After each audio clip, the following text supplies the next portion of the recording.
YouTube irimo irasiba amacano y'abantu nta strike babahaye, ukabyuka ukajya kubona ukabona email barayigoye ngo cano yawe yasibwe, cyangwa se nanone ugasanga nta email baguhaye. Ni ibintu birimo birabaho kenshi cyane muri iyi minsi. Birimo biraterwa n'iki? Hari amakosa arimo araba. Tugiye kubabwira ku bintu bigera kuri 6 bishobora gutuma YouTube yawe ihita ihagarikwa burundu. Niba turi kumwe, kanda subscribe ukande kukazogera tubane umunsi ku munsi. Ngo muri ino minsi urabona ko isi iri kugenda itera imbere ku bintu bijyanye na tekinoloji. Abantu rero bari kugenda bakoresha YouTube nkaho wagira ngo ntago wenda ari igihe ntago bari kuyikoresha ku bintu bifitiye inyungu akamesha, ku bintu bifitiye inyungu akamaro, ahubwo bari kuyikoresha ku nyungu zabo.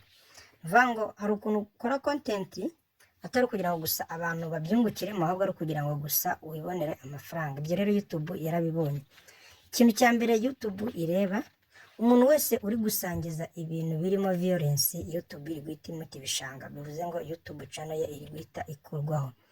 Iyo bavuze ibintu birimo violence, haba harimo nk'ubusambanyi cyangwa ibibangamira abandi bantu, harimo nko guhohotera, ugasanga abantu cyane cyane bari gukoresha abana, icyo kintu ntago bari kukihanganira rwose. Ni ukuvuga ngo abana, hari ukuntu umwana ashobora gukora nka video cyangwa se agakora komedi, ariko iyo hajemo kuba wamubangamira no kuba wamushyira ku mbuga nkoranyambaga agaragaza ububabare, bahita barimuvinga YouTube channel yawe. YouTube rero yabikaniye. Icya kabiri, YouTube ishobora kuba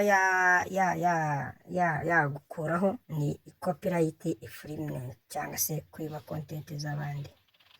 Iyo YouTube imenye yuko ujya ukoresha amanyanga kugira ngo ujyane content y'abandi, YouTube ihita ikuraho channel zawe zose ziri kuri email yawe. Bivuze iki? Bivuze ngo hari abantu baba bafite nka email, ariko iyo email iha ama YouTube channel nka 3. Noneho uko ugenda ugerageza guhuza YouTube 3 kuri email yindi, kwa kundi babyita kwimura email, kwimura YouTube channel igera kuri email, icyo gihe YouTube ibona kuri gukora stealing cyangwa se cheating. Icyo gihe YouTube itikuraho za YouTube channel zose ndetse na email ikayibloka. Iyo bavuze rero kwiba content, harimo n'abandi bantu bakunda kwiba content bakoresheje copyright nyine bisanzwe. Ariko iyi copyright yo kwiba content z'abandi, cyane cyane YouTube ikuraho channel batagwa strike kubera yuko babona byarenze urugero.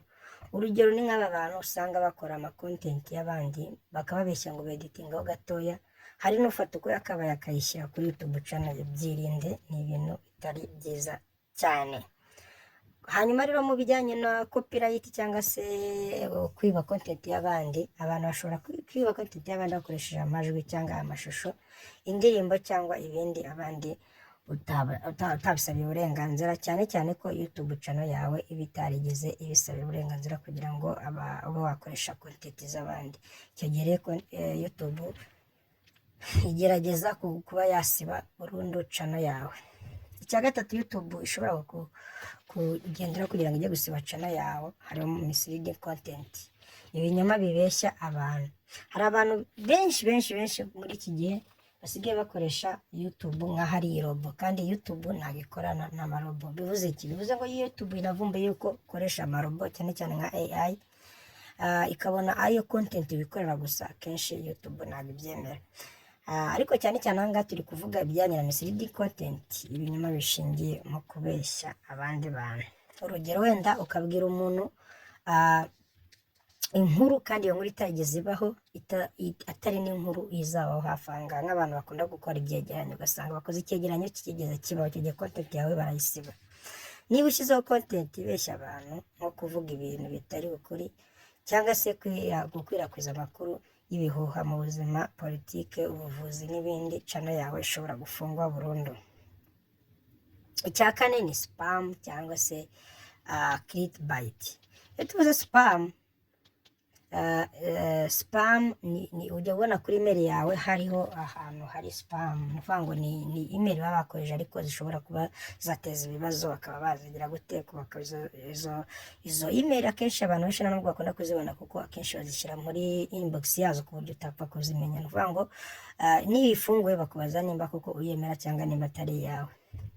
Izi email rero cyangwa se bajya gufunga YouTube channel kubera spam, kubera gushyiraho ibintu byinshi bidafite umumaro, cyangwa se gukora thumbnail cyangwa se title zibeshya. Iki kintu tukitondere. Iyi ngingo ya 4 ivuga ku bintu abantu benshi baba YouTube bakunda gukoresha, cyane cyane aba YouTube bashyashya. Urugero, ugasanga yanditse nka title ivuga wenda ngo kanaka kaba mu birengeye mu kimoteri, kandi wareba ugasanga bose ari kugenda nta kibazo ifitiye. Ushobora gushyiraho thumbnail y'umuntu wacuritse umutwe ukagira ngo wenda uwo muntu yagikoze agisida, wareba ugasanga nta cyabaye. Uko rero ufata title cyangwa se thumbnail, abakoresha YouTube barabizi, ugakoresha title ibeshya idahuye na content washyizeho, cyangwa se thumbnail idahuye na content washyizeho, icyo gihe YouTube ihita ihagarika YouTube channel yawe. Muri ino minsi ni ibintu biri gukorwa cyane. Hanyuma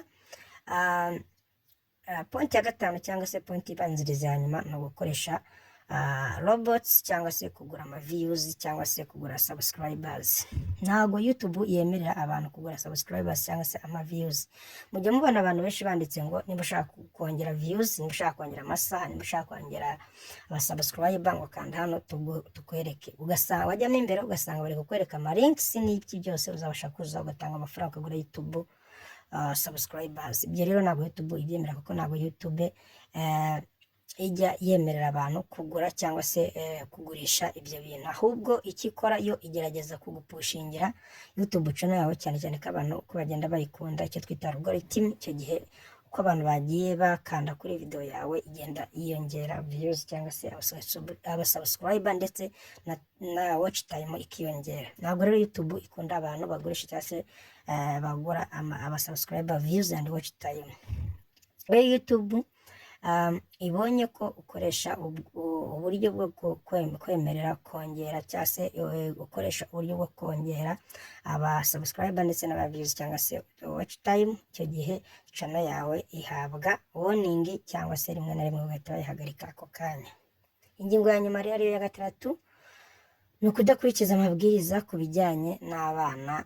Niba content yawe igenewe abana ariko itubahirije icyo twita Compulsory Online Privacy Protection Act, ni ukuvuga ngo ku bijyanye no kubungabunga abana cyangwa se no kurinda abana ku bijyanye na violation, icyo gihe YouTube izahita guhagarika. Rero YouTube channel ishobora guhagarikwa cyangwa se ishobora gufungwa bitewe n'iyo content y'abana, bitewe nuko utabisaba uburenganzira. Mujye mubona mujye gupostinga ko hari abantu bakubaza ngo nimba ino video wayikoreye abana ugakirikaho, nimba utayikoreye abana ugahakana. Iyo uvuze ko wayikoreye abana rero, icyo gihe YouTube Community Guidelines cyangwa se YouTube Committee, abagize YouTube cyangwa se abarebera YouTube bagerageza kureba koko ese content yawe ijyanye n'abana cyangwa content yawe niyo ahubwo gushuka abana. Iyo babonye content yawe ari y'abana mu bisanzwe kandi bakaba babona ariyo n'ubundi usanzwe ushyiraho, icyo gihe nta kibazo bagira. Ariko iyo babonye ariyo kuviolating abana, icyo gihe YouTube channel yawe bayihagarika. Muri ino minsi rero ni ibintu bitandatu nitugomeza kugenda tubana n'ibindi tuzajya tubasharinga. Nimba wumva ino video twagukoreye ibashe kugira ikikungura, wakanda subscribe ndetse view ndetse ugakana no kukazogera kugira ngo ujye dukurikira umunsi ku munsi. Ciao turi kumwe. Nimba ukeneye birenze kuri ibi ngibi bitandatu biri gutuma YouTube channel zacu bazihagarika muri ino minsi, wanyandikira muri comment nkazaza mbabwira izindi point zijyanye no kuba bahagarika YouTube channel yawe ku buryo budasanzwe. Na strike baguhaye, na warning baguhaye, direct ugabyuka ugasanga YouTube channel yawe yabaye disappear. So mwakoze rero, turi kumwe. Ciao.